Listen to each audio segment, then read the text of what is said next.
High বন্ধুরা, আজকের ভিডিওটা বাংলায় বানাবো। অনেক দিন তোমাদেরকে সাথে গল্প করিনি বা সামনাসামনি ভয়েস ওভার দিইনি। এরকম জঙ্গির মতো আমি যাই হচ্ছি অফিসে, বিকজ পুনেতে অনেক রোদ থাকে আর ছাতা এত এখানে কেউ ইউজ করে না। আমিও ব্যাগ ভারী হওয়ার ভয়ে ইউজ করি না। জানো, আমি এই কথাটা অনেকবার শুনেছি যে জব করা তো খুব ইজি একটা কাজ। তোমরা তো আইটিতে জব করো, তোমরা তো এসিতে বসে থাকো, বসে বসে কম্পিউটারে সারাক্ষণ কী সব করো, আর এই তো তোমাদের কত ইজি একটা কাজ। এই ইজি কাজের পেছনে যে কত মেন্টাল হেডেক আছে, কত মেন্টাল স্ট্রেস আছে, সেটা আমরা জানি।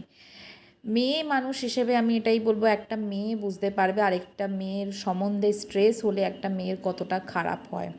একটা স্ট্রেস বা ডিপ্রেশন হলে তোমাদের হরমোন খারাপ হবে, হরমোন ইমব্যালেন্স হলে তোমাদের কিন্তু পুরো মেয়েদের বায়োলজিক্যাল লাইফ সাইকেলই চেঞ্জ হয়ে যাবে। আমি আমার আশেপাশে এরকম অনেক মেয়েকে চিনি যারা নাইট শিফটে জব করছে, যাদের অনেক স্ট্রেস আছে, ডিপ্রেশন আছে, তারা স্ট্রাগল করছে কনসিভ করতে। এটা সত্যি কথা, আমার বলতে এই প্ল্যাটফর্মে কোনো লজ্জা নেই।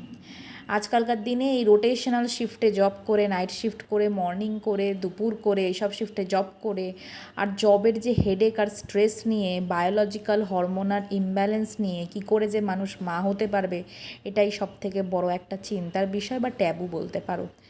সেসব কথা আমি সাইডে রাখলাম। তারপরে হচ্ছে যে বা যাদের ইএমআই আছে, গাড়ির ইএমআই, হোম ইএমআই, ল্যাপটপ মোবাইলের যত ইএমআই আছে, লোনস আছে, তারা জানে যে একটা জব স্যালারি আসা মাত্র ইএমআইতেই সব টাকা চলে যায়। তো সেই জবটা যদি চলে যায় তাহলে তাদের কি হবে, মাথায় জাস্ট বাঁশ ভেঙে পড়বে। তারপর আমাদের অনেক টক্সিক লোকজনদেরও ফেস করতে হয় জবে। ভেবো না যে আমরা খুব হেসে খেলে শান্তিতে জব করি।